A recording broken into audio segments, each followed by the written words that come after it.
sending me bizarre text and requests to hear from Charlie Seraphin. I probably haven't talked about Charlie enough over the years. Charlie was at a very key point in my life. Newly married, had been at ABC for years, had been at NBC, had already worked at HBO and Showtime and Fox and all the other networks. CBS was one of the last networks, major networks, that I had not worked for, running network O&Os and broadcast stations, owned and operated stations. I had already done that for ABC in several markets, NBC, and worked with NBC Television and ABC Television. Had not worked full-time as a CBS employee. Charlie was my first manager at CBS. Charlie was one of many managers I really liked at CBS, but Charlie was also influential in several other ways that I'll disclose as time goes on.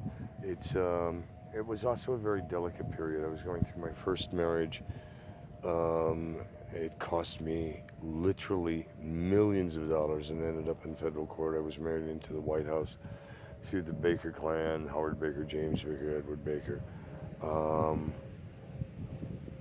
It was a nightmare.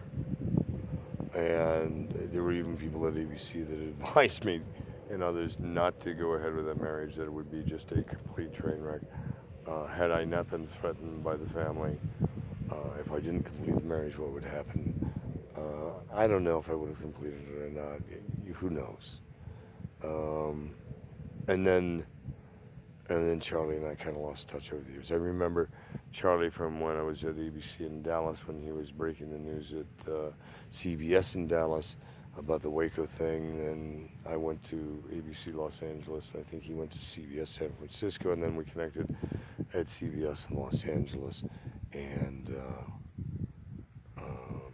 the one thing I remember most about CBS, aside from making his son cry, I'm so sorry, and I hope that's not your son that's a secret agent. And if he is, I hope he's... God, wouldn't that be an irate if he's working on a task force that I'm working with? Special agents. I'm trying to think. You said it wasn't Secret Service. There are only a few agencies I can think of that have special agents. State Department, Secret Service, FBI's and special agents, CIA, Anyway, he works for some Russian government. How ironic. And I had forgotten all about that. I had gotten Charlie an unusual gift for his birthday. It was my sense of humor at the time, and there were those who thought it was hysterical and those who thought it was completely inappropriate. Oh well, so be it. But it was good to get a call from Charlie, and I'm glad to hear about your new book. And I have a couple other books that maybe you could help me write, if you're inclined, ones I've been threatening to write for years. I've been so busy working on television and films and other projects, and I've gotten so far removed from radio over the years, except to do interviews or news stories. And while I still write monoliths, have not released certain books that I've threatened to write over the years, and would love to maybe consider collaborating with you on, depending on how your book is. I haven't even looked at it yet, but knowing how you do your research and your due diligence and are well thought out as a news editor and running assignment rooms and news desks. Oh gosh, I remember that from all the years of doing that, and deadlines and taking reports from stringers or other news sources around the world. Charlie's been exposed to a lot of stuff, and to hear he's written a book about how we need to get to higher ground in the United States.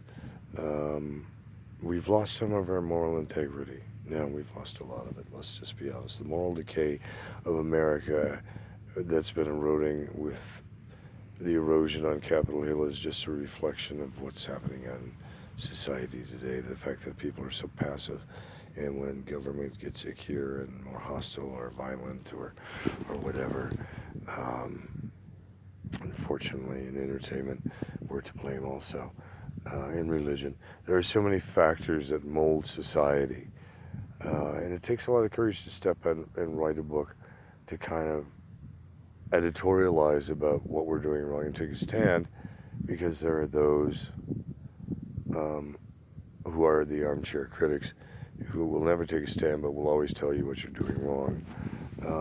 So I wish you well with that. As I said, I will pass along some references to you. You use your head. Some will welcome the reference, and others may want to throw bricks.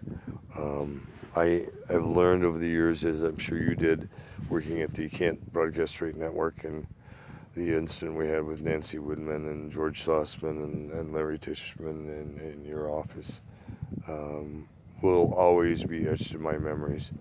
Well, I enjoyed meeting Rod Perth and others at CBS Late Night and working with them over the years, and knowing Rod from North American Television Program Executives NAPI and other conventions, Rod Perth and some others from CBS.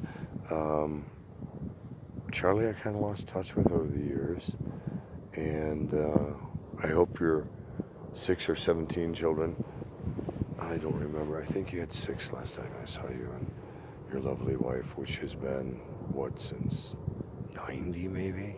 I mean, it's been a long 90, 2010, gosh, it's been nearly 20 years. Damn, so much happens.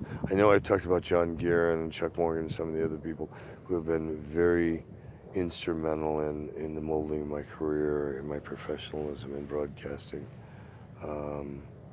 Jeff Young at AP and UPI and even at ABC News. Certainly working with Peter Jennings over the years through ABC News directly, and Ted Koppel and some of the people at Nightline, and the Today Show and the Tonight Show and CBS Late Night and other shows over the years, like Craig Ferguson and people like that, where I dropped in and either was a guest on the show or backstage and there to see other celebrities who I was invited to be in the green room with. I've had a very amazing broadcast career around the world, working NTV, Sony, television picks. I've been blessed to do things that many others would love to do. I've also been blessed with doing things that others would run like hell from doing. I don't know if that's blessed or cursed. But when you're very bright and born into politics at high levels, and then marry into politics at high levels, it's hard to stay the fuck out of politics or government, even if you want to. So be it. I've done federal contracting and consulting and domestic and foreign government and humanitarian affairs and things around the world since I've seen you, Charlie, and even before I met you, that we never really discussed. I wish you well with your family and your endeavors, and hopefully Ellen and the Today Show and the Tonight Show and others will have you in as a guest. I can try and open the doors, and who knows, maybe Saturday Night Live will even do a spoof if you pitch Lorne Michaels right. So I wish you well, and let's try and hook up since we're not that far apart. Maybe I'll take a shoot down to see you, or you can take a train up to see me. Welcome back to SoCal, and I hope things are well, brother, and good luck with the new book. So, more about Charlie Seraphin will be coming up in videos, so if you see his name, just continue the series, and check out his new book. I think he says on Audible and Amazon, and you'll find more about the name and other stuff when he sends me the links or other details, and in the calls I had with him earlier today. Be well, my friend.